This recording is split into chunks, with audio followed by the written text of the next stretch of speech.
Hello friends, welcome you all on my YouTube channel CTET Guru competitions. और friends, मैं Ram sir हाजिर हूँ लेकर आप लोगों के लिए मॉर्निंग सेशन। और इसमें आज डिस्कस करने वाले हैं काफ़ी बेहतरीन और काफ़ी ज़्यादा इंपॉर्टेंट टॉपिक बिहार ज्योग्राफी के बारे में।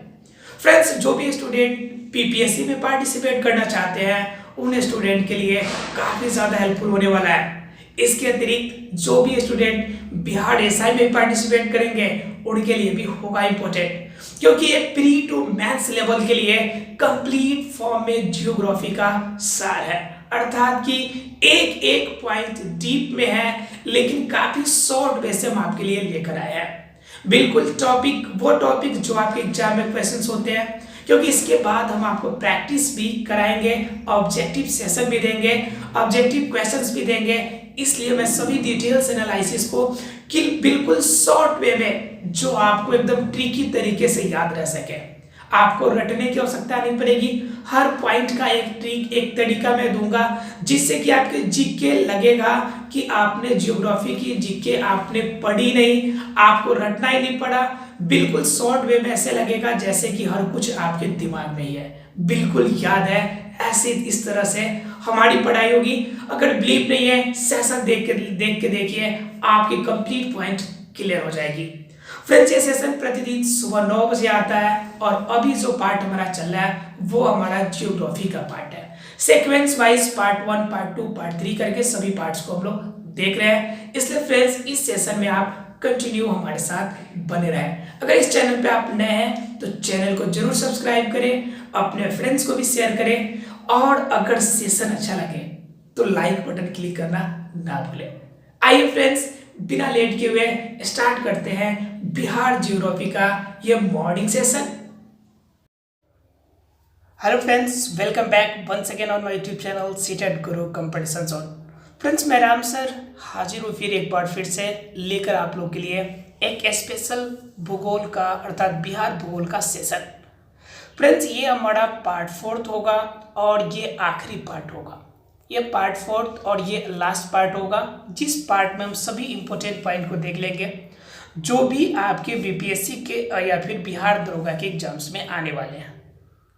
इसके अतिरिक्त अगर कुछ पॉइंट अगर छूटेगी तो सब लोग ऑब्जेक्टिव सेशन में कवर अप कर लेंगे।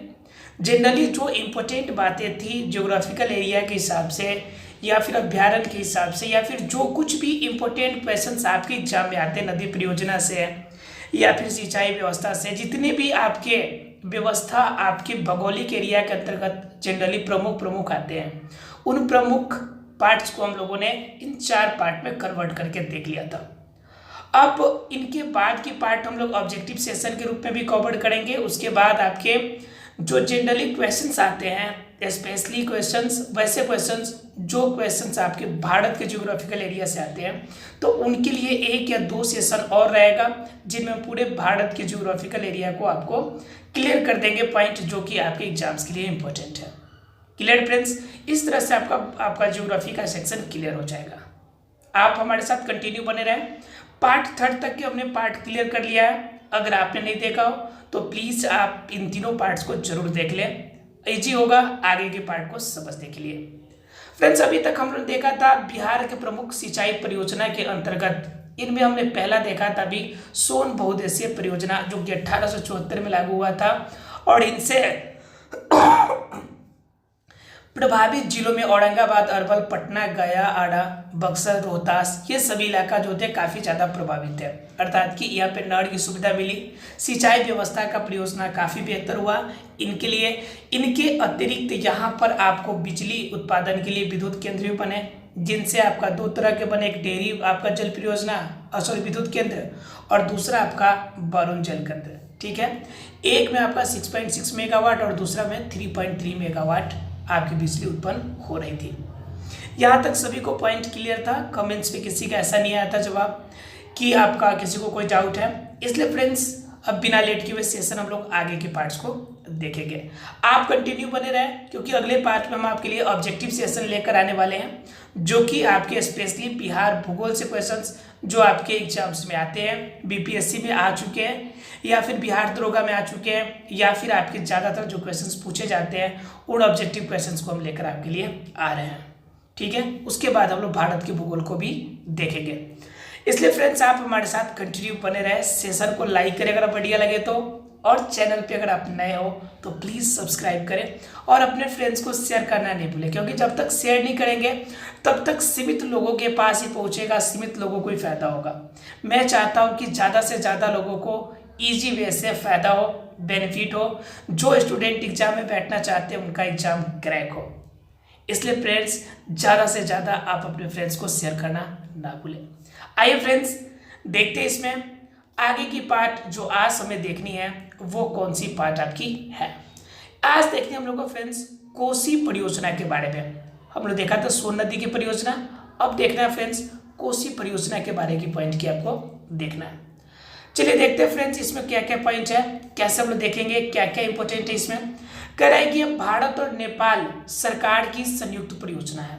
ठीक है, भारत और नेपाल दोनों की संयुक्त परियोजना है, क्योंकि दोनों से कनेक्टेड आपकी नदी है, इस वजह से दोनों की आपकी संयुक्त परियोजना है। ठीक है, यह कब चलाई गई थी फ्रेंड्स?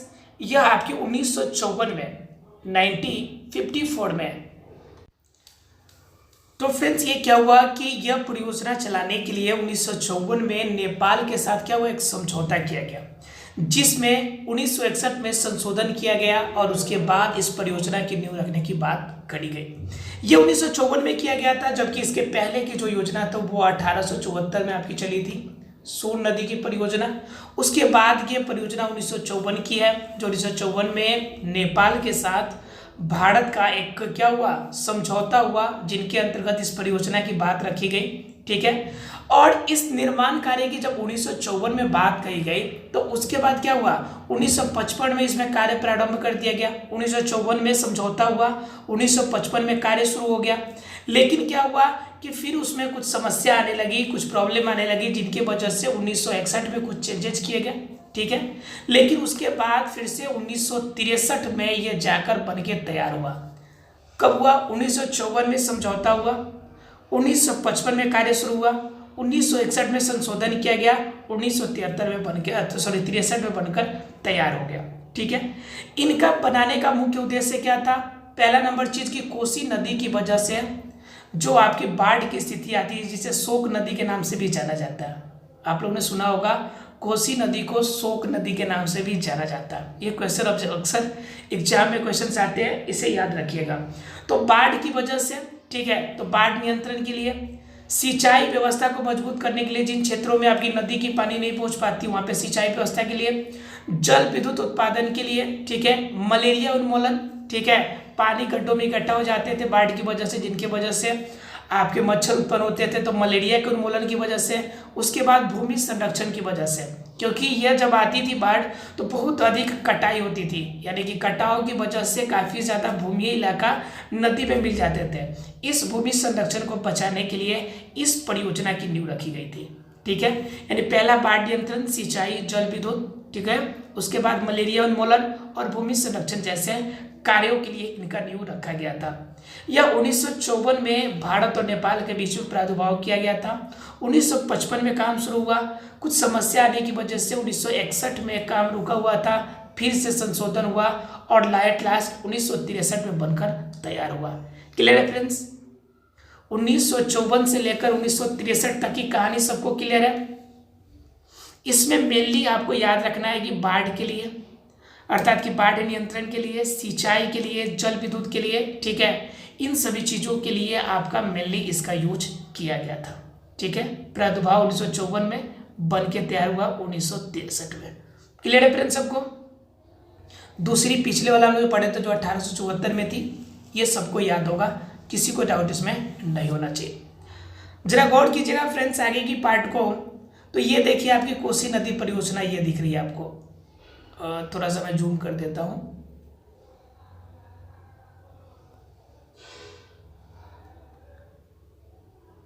चलिए दिख रही है तो देखिए एक बार, ये आपका नेपाल का इलाका, ये आपका इंडिया का इलाका, राइट। अब देखिए ये इलाका आपका चला रहा है, ये वाला पार्ट, ये जो पार्ट आपका चला रहा है, ठीक है, ये आपका नेपाल के इलाका से इंडिया में भी इन कर रहा है। अब दोनों पार्ट में संयुक्त रूप से है, तो कंफर्म है कि दोनों के समझौता चाहिए। ठीक है, और दोनों के समझौता के अनुसार से आपका यहाँ पे ठीक है, यहाँ पे आपकी नहर परियोजना स्टार्ट करने की बात करी गई थी। बात समझ में आ रही है? जिससे क्या हो, दोनों को लाभान्वित हो, दोनों व्यक्ति आपका इंडिया और आपका नेपाल दोनों लाभान्वित होंगे। उनके बॉर्डर के पास आपकी इन बात पे आपके इस परियोजना को लागू करने की बात कही गई थी। क्लियर है फ्रेंड्स?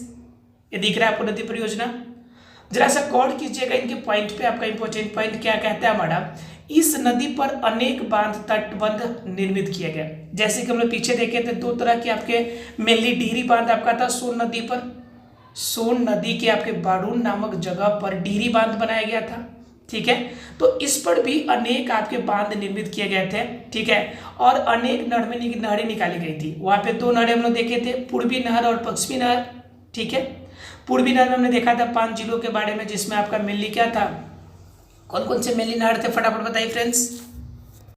तो उसमें थे आपका कौन, औरंगाबाद, अरवल, पटना।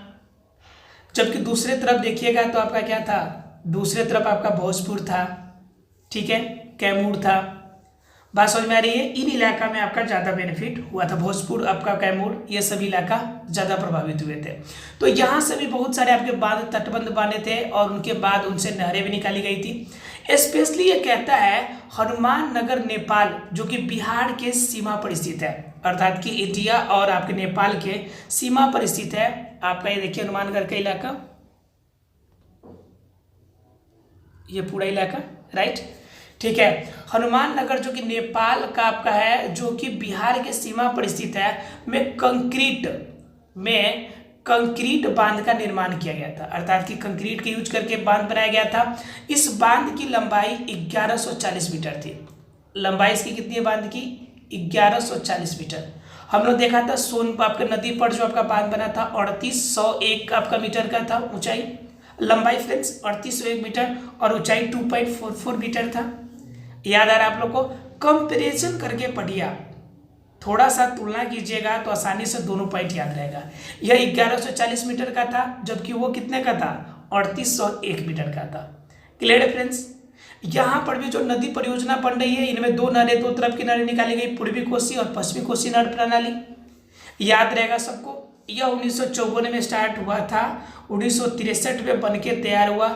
यहाँ पर एक बांध बनी, ठीक है, जो कि 1140 मीटर की थी।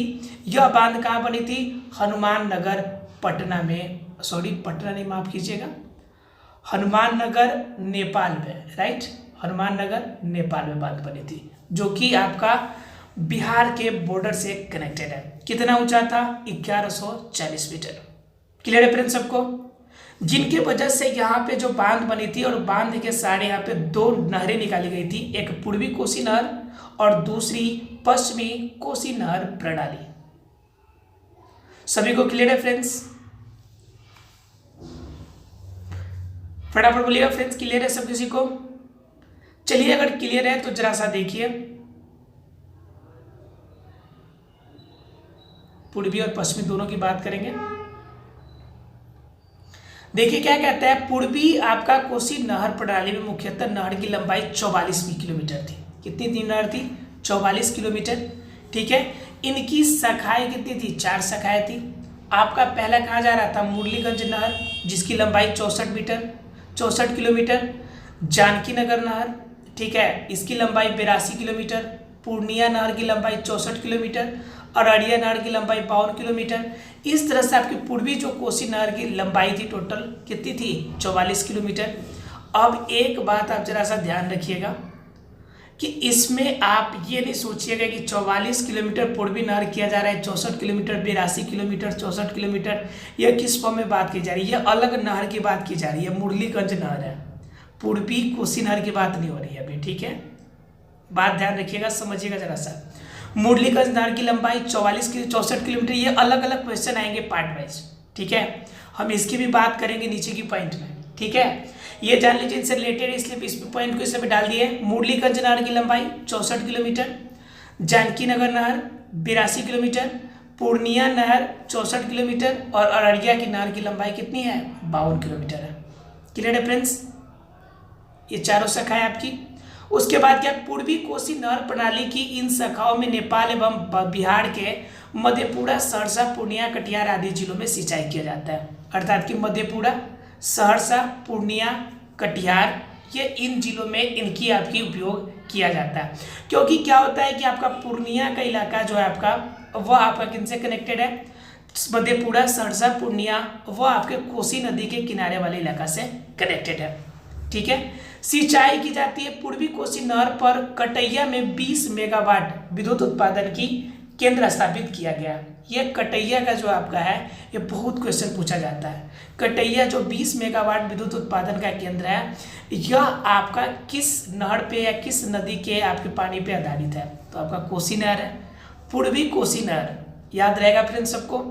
20 मेगावाट, वहां पर हमने देखा था 6.6 और 3.3 मेगावाट, और यहाँ पर समझ सकते हैं कि 20 मेगावाट कितना अधिक पावरफुल, यानी कि अगर 6 वाले को लेंगे तो भी आपका तिगुना लगभग, समझ सकते हैं कितना ज़्यादा आपका विद्युत का उत्पादन होता है यहाँ पे। पूर्वी नहर प्रणाली से 5 लाख हेक्टेयर भूमि की सिंचाई भी होती है, और वहाँ पे हमने देखा था कितना 2.5 और आपका 3 हेक्टेयर, 3 लाख हेक्टेयर। ठीक है, पूर्वी से 2.5 लाख हेक्टेयर और पश्चिमी से कितना 3 लाख हेक्टेयर। लेकिन यह अकेले पूर्वी कितना एरिया को कवर करता है, 5 लाख हेक्टेयर को। समझ सकते हैं बड़ी परियोजना थी आपकी पूर्वी कोसी नहर परियोजना। क्लियर है फ्रेंड्स। इसकी टोटल लंबाई 44 किलोमीटर, लेकिन इनकी शाखाएं 4 निकल रही थी। इन 4 शाखाएं की लंबाई अच्छी खासी थी। मुरलीगंज 64, जानकी नगर 82, पूर्णिया 64 और अररिया 52 किलोमीटर। क्लियर है फ्रेंड्स, सभी को क्लियर है। डाउटफुल लगे, कोई समस्या लगे तो आप कमेंट्स करते रहिएगा। ठीक है, चलिए अगर क्लियर है तो देखते हैं हम लोग। ये पॉइंट कह रहा है उसी तरफ आप अगर पूर्वी की तरफ जाइएगा तो पूर्वी कोसी नहर प्रणाली के इन शाखाओं में नेपाल और बिहार के मधेपुरा, सहरसा, पूर्णिया, कटिहार आदि जिलों की सिंचाई मिली। ठीक है, पूर्वी में पूर्वी कोसी नहर पे कटैया में 20 मेगावाट का आपको पता है, आपको स्थापित किया गया। पूर्वी नहर प्रणाली में कितना 5 लाख हेक्टेयर, अभी हम लोगों ने बात की इसके बारे में। लेकिन वहीं पर अगर पश्चिमी भाग में जाइएगा तो पश्चिमी भाग कितना दूर तक फैला हुआ है, 115 किलोमीटर तक। पहला कितना था 44 किलोमीटर था मात्र, और यहाँ पर कितना किलोमीटर फैला है 115 किलोमीटर। इस नहर से मधुबनी, दरभंगा, मुजफ्फरपुर आदि जिलों में सिंचाई की जाती है। ठीक है, यहाँ पर देखिए मुजफ्फरपुर नगर की कुछ एरिया भी सिंचाई के रूप में नहर का इस्तेमाल करती है, लेकिन सबसे कम इस्तेमाल होता है क्योंकि मुजफ्फरपुर, हाजीपुर, वैशाली, समस्तीपुर यह मिड एरिया में है और यहाँ पे आपका नदी का पास पड़ता है। इस वजह से यहाँ पर नहर का यूज कम होता है। हालांकि कुछ इलाका मुजफ्फरपुर का कोसी नहर प्रणाली से भी प्रभावित होता है, अर्थात कि उन इलाका में इनसे नहर का इस्तेमाल किया जाता है। ठीक है, ये टोटल कितने दूर की आपकी सिंचाई करने में काम करती है, 3.25 लाख भूमि। ठीक है, और अभी हमने देखा था पिछला कितने का, ठीक है, ये 3.25 लाख भूमि, जबकि अभी हम लोगों ने देखा था किसका, ये 5 लाख भूमि की, और ये आपका कितना 3.25 लाख भूमि की सिंचाई किया जाता है पश्चिमी से। क्लियर है फ्रेंड्स सबको, किसी को डाउट है तो बोलिए, किसी को डाउट लग रहा है तो बोलेंगे।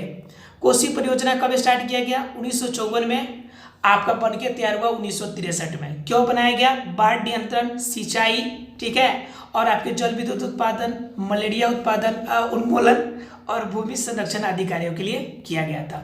उसके बाद क्या, इस यहाँ पर एक बांध बनाई गई थी हनुमान नगर में, जिसकी लंबाई 1140 मीटर थी। क्लियर है फ्रेंड्स। पूर्वी इससे 2 नहरें निकाली गई, एक पूर्वी कोसी नहर और दूसरा पश्चिमी कोसी नहर।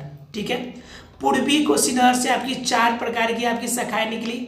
आपका मुरलीगंज नहर जो कि 64 किलोमीटर, जानकी नगर 82 किलोमीटर, पूर्णिया नहर 64 किलोमीटर, और अररिया कितना 52 किलोमीटर। याद रहेगा 64 तो एक ही साथ याद रख लीजिए, पुरलिया आपका और मुरलीगंज। ठीक है, और जानकी नगर और अररिया याद रहेगा 82-52। ठीक है, 8252 याद रहेगा फ्रेंड्स सबको। उसके बाद क्या रहा है कि पूर्वी जो आपका कोसी नहर था वह 5 लाख हेक्टेयर भूमि के लिए आपका सिंचाई देता था और 20 मेगावाट विद्युत की उत्पादन करता था। ठीक है, सहरसा, पूर्णिया, कटिहार इन सभी इलाका में इसका ज्यादा इस्तेमाल होता था।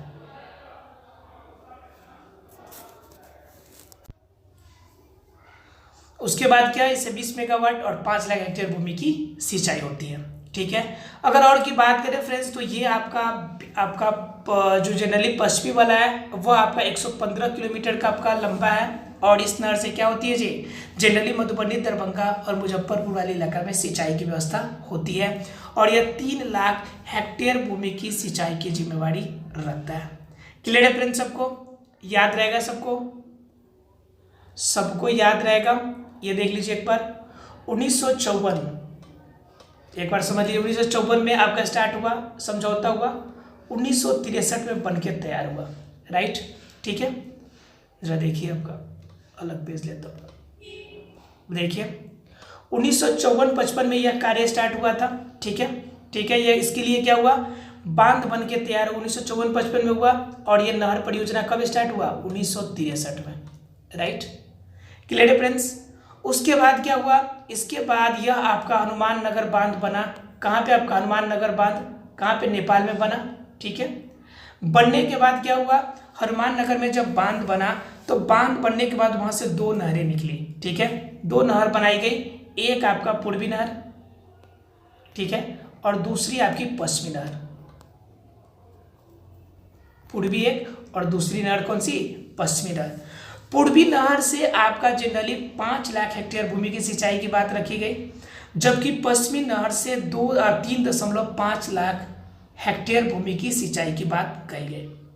पूर्वी नहर में मेनली जो आपका प्रभावित इलाका था, जिस इलाका में आपके इनसे बेनिफिट होता था पूर्वी नहर से, ठीक है, वो भाग कौन सा था हमारा, वो भाग हमारा था पूर्वी। फ्रेंड्स यहाँ पे दिया हुआ है पहले से ही, पूर्वी नहर में कौन कौन से, आपके पूर्णिया, अररिया, ठीक है, आपका मधुबनी, ये इलाका आपका ज्यादा प्रभावित था, अर्थात कि उस इलाका में क्या काम आता था, उन इलाका में आपका यूज किया जाता था। रुके, फोटो हटा देता हूँ। तो पूर्णिया और अररिया। उसके बाद अगर पश्चिमी की बात करें तो पश्चिमी नहर में कौन कौन आते थे, पश्चिमी नहर में आपका मधुबनी हो गया, दरभंगा हो गया, मुजफ्फरपुर हो गया, ये सभी जिला आते थे इनके अंदर। ठीक है, और जिनके अंदर क्या होता था कि 3.5 लाख हेक्टेयर भूमि की आपकी सिंचाई की बात कही गई थी, जबकि पूर्वी में कितने भागों की बात कही गई थी, 5 लाख हेक्टेयर भूमि की बात रखी गई थी। क्लियर है फ्रेंड्स? सबसे आपका अलग चीज है कि पूर्वी हेक्टेयर में आपकी 20 मेगावाट, ठीक है, 20 मेगावाट की आपकी बिजली आपका परियोजना लगी हुई थी। 20 मेगावाट की बिजली परियोजना आपकी लगाई गई थी और यह आपका पूर्वी जो है आपका 44 किलोमीटर में फैला हुआ था। कितना किलोमीटर में फ्रेंड्स, 44 किलोमीटर में। जबकि पश्चिमी एरिया की बात करें, अर्थात कि पश्चिमी नहर की, तो यह 115 किलोमीटर के एरिया में आपका फैला हुआ था। याद रहेगा फ्रेंड्स सब किसी को? 1954-55 में स्टार्ट हुआ आपका काम समझौते के थ्रू से, 1963 में बन के तैयार हुआ। इनसे आपकी हनुमान नगर पे एक बांध बांधी गई और इस बांध से आपकी 2 तरह की नहरें निकली, पूर्वी और पश्चिमी। पूर्वी नहर से आपका पूर्णिया और अररिया, ठीक है, आपका इन जगहों पे आपका इन जिलों में सबसे अधिक प्रभाव मिला, अर्थात कि आपका पूर्णिया, अररिया, सहरसा, कटिहार, इन इलाकों में ज़्यादा से ज़्यादा नहर का इस्तेमाल किया गया। और पश्चिमी की बात करें तो पश्चिमी के अंतर्गत आपका 3.5 लाख हेक्टेयर भूमि की आपकी सिंचाई की बात रखी गई, जिनमें ज़्यादा प्रभावित था आपका मधुबनी, दरभंगा, मुजफ्फरपुर, इन इलाका में। ठीक है, पूर्वी में आपका टोटल 44 किलोमीटर तक ये आपका नहर परियोजना फैली थी, जबकि यह 115 किलोमीटर में पश्चिमी। पूर्वी के अंदर आपकी 4 अलग अलग आपके, इसके अतिरिक्त आपके 4 अलग अलग आपके इनके शाखाएं भी निकली हुई थी पूर्वी वाले भाग में। उन 4 में से आपका मुरलीगंज नहर था, पूर्णिया नहर था, जानकी नगर और अररिया नहर था। ठीक है, जिसमें 64 किलोमीटर के मुरलीगंज और पूर्णिया नहर था, जबकि जानकी नगर 82 और अररिया 52 किलोमीटर का था। ठीक है, याद रहेगा सबको डाटा फ्रेंड्स? ये सबको डाटा याद रहेगा? बताओ फ्रेंड्स, डाटा सबको याद रहेगा? याद रहेगा सबको? चलिए फ्रेंड्स, अगर याद रहेगा तो हम लोग देखते हैं आगे। ये तो हमारा कोसी परियोजना। अब हम लोग देखते हैं अगले की परियोजना। ये देखिए गंडक परियोजना। ये था आपका कोसी, सोन नदी देखा हम लोगों ने, कोसी देखा, अब गंडक परियोजना, जो कि मस्ट एंड मस्ट इंपॉर्टेंट है। गंडक परियोजना से क्वेश्चन नहीं है एग्जाम में, ये नहीं हो सकता है, पीटी में आए, मेंस में आए, एकदम कंफर्म है कि आएगा गंडक परियोजना से। ठीक है, और सबसे बड़ी परियोजना भी मानी जाती है। जिस तरह सभी हम लोग देखा था कि कोसी परियोजना भारत और नेपाल के सहयोग से स्टार्ट हुआ था, सेम वैसे यहाँ पर बिहार और उत्तर प्रदेश, ठीक है, इन दोनों की संयुक्त परियोजना है, ठीक है। इस परियोजना में गंडक नदी परियोजना के नाम से इसे जाना जाता है। इसकी शुरुआत कब हुई थी? 1959 के समझौते से, जबकि कोसी नदी की समझौता कब हुआ था? 1954 में, राइट, ठीक है। और उसी तरह से अगर दूसरी की बात कीजिएगा तो 1874 में कौन था आपका? स्पेशली 1874 में कौन था आपका? सोन नदी परियोजना, ठीक है, याद रखिएगा तीनों को। 1874 सोन नदी, 1954 आपकी कोसी नदी, 1959 गंडक परियोजना। तीनों परियोजना की डेटेस तो ऐसे ही याद हो जाएंगे आपके, 1874, उसके बाद 1954, उसके बाद 1959। मैंने शेड्यूल भी ऐसे किया है कि आपको याद रहेगा, 1874, 1954, 1959, याद रहेगा डाटा सबको आसानी से। चलिए फ्रेंड्स, याद रहेगा तो इसे याद जरूर रखिएगा। उसके बाद ये क्या कहता है आपका कि समझौते के आधार पर नेपाल को भी इसका लाभ दिया जा रहा है, ठीक है। अर्थात कि 1959 में समझौता किया गया जिसमें बिहार उत्तर प्रदेश ही नहीं बल्कि नेपाल को भी इनका लाभ प्राप्त होने वाला है, राइट, ठीक है। उसके बाद क्या हुआ? परियोजना के अंतर्गत वाल्मीकि नगर, वाल्मीकि नगर की बात आते दिमाग में क्या आएगा आपका? कल बताया था, वाल्मीकि मतलब पश्चिम चंपारण, ठीक है, याद रहेगा। वाल्मीकि बिहार में आपका बांध का निर्माण त्रिवेणी घाट नामक स्थान 1969-1970 ईस्वी में किया गया। वाल्मीकि बिहार का मतलब कहाँ पे? पश्चिमी चंपारण में, राइट, ठीक है। बांध का आधा भाग बिहार में है और आधा भाग कहाँ पे है आपका? नेपाल में भी है। बांध का आधा भाग क्या है? बिहार में है और आधा भाग नेपाल में भी है, ठीक है। क्योंकि गंडक आपकी नदी जो है आपकी प्राप्त जो होती है वह आपकी नेपाल के इलाका से आती है, इस वजह से उनके कुछ भाग उसमें भी शामिल है। क्लियर है फ्रेंड्स सबको? और बूढ़ी गंडक की बात कम कही जाती है क्योंकि बूढ़ी गंडक निकलती तो है लेकिन आगे आके बागमती में मिल जाती है उनकी धारा, जिनकी वजह से उनका कोई नाम निशान ज़्यादा नहीं है। और ये बागमती नदी फिर आगे आकर आपके गंगा नदी में मिल जाती है, जिनकी वजह से बूढ़ी गंडक की बात ज़्यादा नहीं कही जाती है। ये आपके मुख्य नदियाँ हैं जो कि आपके बिहार में है, गंडक, बूढ़ी गंडक, कोसी, ठीक है, आपका गंगा, ये आपका बागमती, ये सभी नदियाँ आपके बिहार के लिए स्पेशल है और इनके बारे में आपको जानना ज़्यादा जरूरी है। हम आपको अभी ये भी बता देंगे कौन कौन सी आपकी प्रमुख नदियाँ हैं और कौन सी नदी कहाँ से निकलती है, इनके बारे में भी हम आज के सेशन में आपसे चर्चा जरूर करेंगे, ठीक है फ्रेंड्स। साथ ही साथ आपका रिवर ड्रेनेज सिस्टम जो है आपका मैप में क्या दिखाता है, मैप को भी हम आपसे चर्चा करेंगे, ठीक है फ्रेंड्स। इसलिए फ्रेंड्स आप हमारे साथ कंटिन्यू रहें। अगर सेशन अच्छा लग रहा है तो लाइक बटन तो एक बार बनता है ना, इसलिए प्लीज़ लाइक जरूर करते रहें। देखिए फ्रेंड्स, तो 1959 में आपका परियोजना आपका समझौता के थ्रू से स्टार्ट हुआ, ठीक है। उसके बाद 1969-70 में वाल्मीकि नगर में क्या हुआ? एक बांध का निर्माण किया गया, ठीक है। बांध का आधा भाग बिहार में और आधा भाग कहाँ पे है? नेपाल में है। यहाँ तक सबको क्लियर है? यह बिहार और उत्तर प्रदेश की मिला जुला सहयोग से आपका बना हुआ एक संयुक्त परियोजना है, जिन परियोजना की बात में नेपाल को भी इसका लाभ देने की बात कहा गया है और नेपाल के बात करने की वजह से आधा जो है आपका भाग वह बांध का आधा बिहार में है और आधा भाग आपका कहाँ पे है? नेपाल के हिस्से में है। क्लियर है फ्रेंड्स? फटाफट जब तक मैं बताऊँ तब तक फटाफट आप मुझे बता दो कि नेपाल से कनेक्टेड जो भी जिला है उनका नाम क्या है। फटाफट आप जब तक हमें कमेंट्स कर दीजिए, उसके बाद हम लोग आगे बढ़ लेते हैं। तब तक आप फटाफट आप हमें कमेंट्स करके बताइए कि कौन कौन से इलाका बिहार से आपका नेपाल। फटाफट आप कमेंट्स करते रहिए, तब तक मैं आपको इसके आगे की बातें बता दूं, ठीक है। इस परियोजना के अंतर्गत दो प्रमुख नहरें का निर्माण किया गया। इसमें भी कौन कौन से नहर है आपकी? पूर्वी त्रिवेणी नहर और पश्चिमी त्रिवेणी नहर। क्योंकि यहाँ पे त्रिवेणी बांध है इसलिए आपका पूर्वी त्रिवेणी नहर और पश्चिमी त्रिवेणी नहर के नाम से जाना जाता है। पूर्वी आपका त्रिवेणी नहर जिसी के अंदर तिरहुत नहर भी कहते हैं, याद रखिएगा फ्रेंड्स। तिरहुत नहर अगर आए तो वो आपका पूर्वी त्रिवेणी नहर ही है, उन्हीं का नाम है, ठीक है। लंबाई 293 किलोमीटर, लंबाई कितनी है टोटल? 293 किलोमीटर।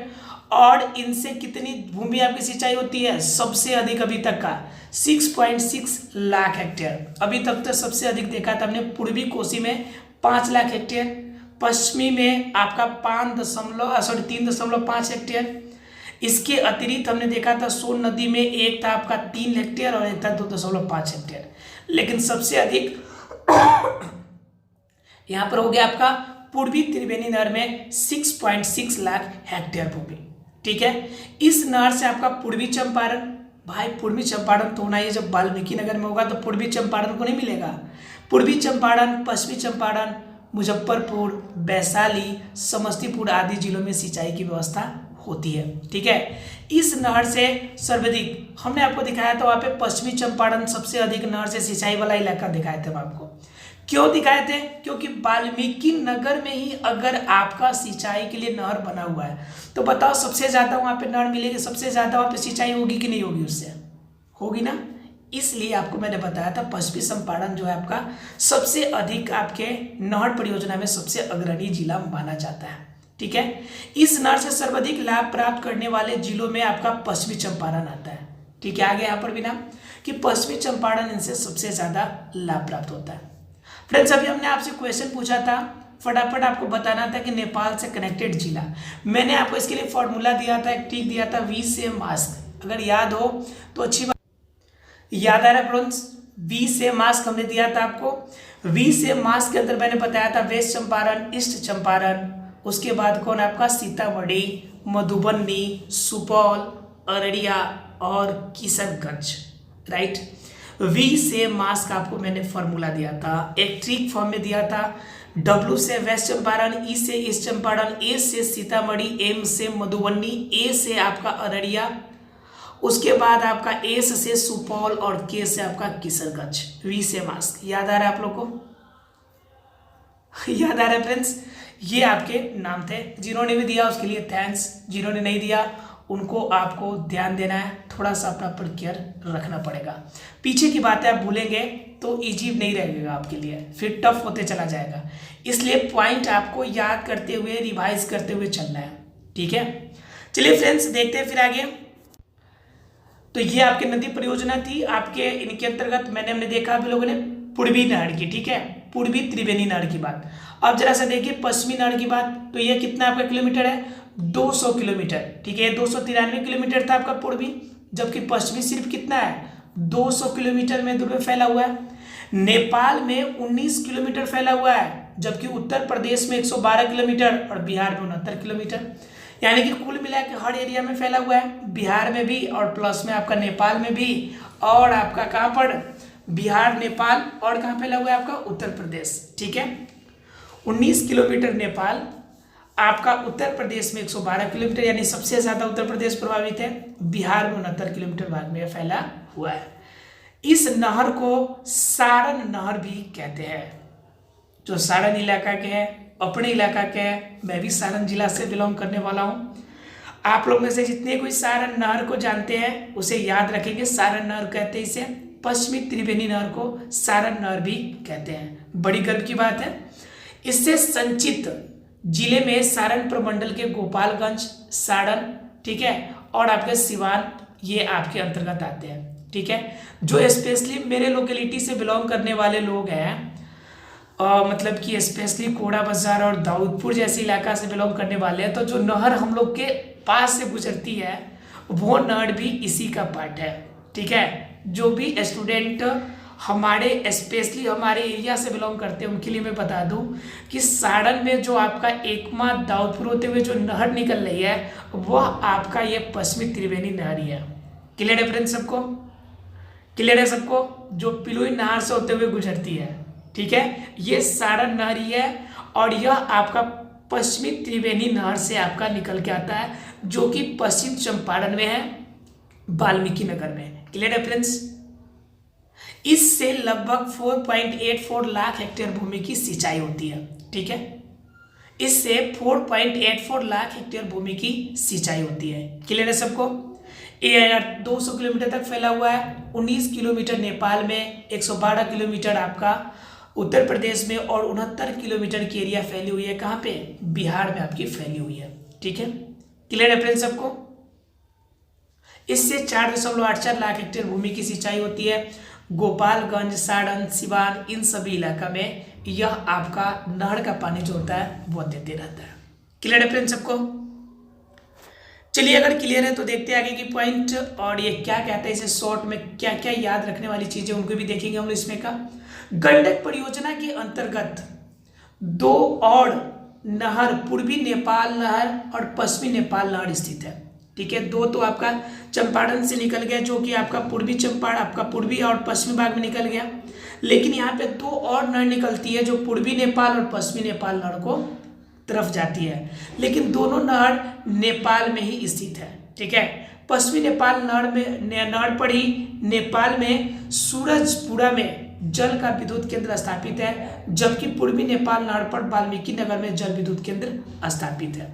ठीक है, इन दोनों जल विद्युत केंद्रों की उत्पादन क्षमता 15-15 मेगावाट है। ठीक है, अच्छी है। ठीक है, यानी कि पश्चिमी चंपारण में भी एक है। ठीक है, और आपका एक कहाँ पे है, एक आपका नेपाल में है, अर्थात कि एक वाल्मीकि नगर में है और दूसरा आपका क्या है, नेपाल में है, यानी कि दूसरा कहाँ पे, सूरजपुरा में। क्लियर है फ्रेंड्स सबको? चलिए क्लियर है तो देखिए इसमें से पॉइंट क्या याद करना है आपको। इसमें आपका वाल्मीकि नगर डैम मुख्य है आपका। ठीक है, पश्चिमी नहर से आपका गोपालगंज, सारण और सिवान आपका प्रभावित होता है, जबकि पूर्वी नहर से पश्चिमी, पूर्वी चंपारण, मुजफ्फरपुर, वैशाली इन इलाका में नहर से आपका फायदा होता है। क्लियर है फ्रेंड्स? यहाँ पे एक नहर आपका एक विद्युत केंद्र भी है जिससे कि 15 मेगावाट का आपका क्या प्राप्त होता है, बिजली प्राप्त किया जाता है। याद रहेगा, शॉर्ट में ये चीज़ एकदम याद रखनी है। कब की घटना है, 1904 यहाँ पे दिया हुआ है, 1904 नहीं याद रखिएगा, ये परियोजना स्टार्ट बहुत पहले की है, लेकिन जहाँ पे आप स्टार्ट अब बात कीजिएगा तो 1904 की घटना नहीं है, बल्कि ये घटना जाके लाभान्वित कब हुआ है, 1959 में, राइट, 1959 में। क्लियर है फ्रेंड्स? और यह परियोजना ये इसलिए हुआ बाद में लागू क्योंकि समझौता नहीं हो पाया था उस समय। समझौता हुआ 1959 में बिहार और आपका किनके बीच में, यानी कि भारत और नेपाल के बीच में समझौता हुआ। उत्तर प्रदेश इसमें सहयोग किया और इनके तीनों के मिलने की वजह से यह परियोजना लागू की गई थी। इनमें तीनों आपका जगह प्रभावित है, बिहार, उत्तर प्रदेश और आपका नेपाल है। ठीक है, क्लियर है फ्रेंड्स? यह नहर आपका वाल्मीकि नगर डैम है। वाल्मीकि नगर डैम मतलब पश्चिम चंपारण, वाल्मीकि वर्ड देखते ही कहा जाएगा दिमाग पश्चिम चंपारण, याद रहेगा क्योंकि अभ्यारण्य भी यहीं पे आपका वाल्मीकि नगर में है, राइट, राष्ट्रीय उद्यान, याद रहेगा सबको। चलिए फ्रेंड्स, तो आज हम लोग ये नगर परियोजना तक ही रहने देते हैं। ज़्यादा बड़ा सेशन हो जाता है तो आप लोग लास्ट तक सेशन नहीं देख पाते हैं, इसलिए फ्रेंड्स ये ज़्यादा बड़ा सेशन नहीं करते, इस सेशन को यहीं पे समाप्त करते हैं। अगले पार्ट पे हम लोग एक और पार्ट बनाना पड़ेगा इसका सीक्वेंस, अर्थात कि पार्ट 5 तक जाएगा ये। पार्ट 5 पे बाकी बातों को हम लोग चर्चा करेंगे। उसके बाद हम लोग ऑब्जेक्टिव सेशन और भारत के जो भौगोलिक क्षेत्र है उनके बारे में चर्चा हम लोग करेंगे। आशा फ्रेंड्स आज की सभी पॉइंट्स सभी को क्लियर हो गई होगी, किसी को भी डाउट इसमें नहीं रहा होगा। ठीक है, और काफ़ी ज़्यादा इंटरेस्टिंग टॉपिक भी था क्योंकि हम लोग के अपने लोकेलिटी की बातें कही गई थी, इसलिए थोड़ा सा ज़्यादा इंटरेस्टिंग भी आज का था। सभी को आशा क्लियर हो गया होगा फ्रेंड्स। एक बार थम्स अप कीजिए, जाते जाते आप लोग लाइक बटन जरूर क्लिक करते जाइएगा। अगर चैनल पे नए हो तो सब्सक्राइब बटन क्लिक करना नहीं भूलेंगे। Thank you very much friends. मिलते हैं फ्रेंड्स पार्ट 5 के साथ अगले क्लास में। Thank you very much once again and जय हिंद।